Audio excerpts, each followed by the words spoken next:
করতেছেন।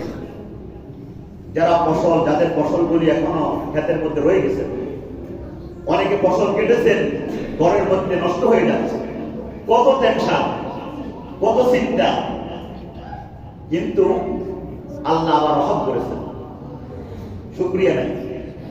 অনেক মানুষ এই ফসলের পিছনে খাটতে খাটতে খাটতে খাটতে পরিশ্রম দিতে দিতে আজকে যে জুমার দিন, জুমার কথা বলে যাচ্ছে, আছে না এরকম?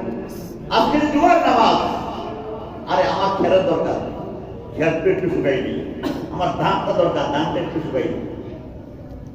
আল্লাহ গোলামদেরকে বলে, গোলাম, রিজিকের মালিক তো আমি আল্লাহ, তুমি এই ফসলগুলি ঘরে উঠেছ, আমি যদি তোমার রিজিকের মধ্যে না রাখি, এই তোমার এই ফসলগুলি, যে ফসলগুলির জন্য এত কষ্ট করেছো, এত পরিশ্রম করেছ, এর ফসলগুলোর খাওয়ার আগেই আমি যদি তোমার হায়াতের বিষয়টা শেষ করে দিই,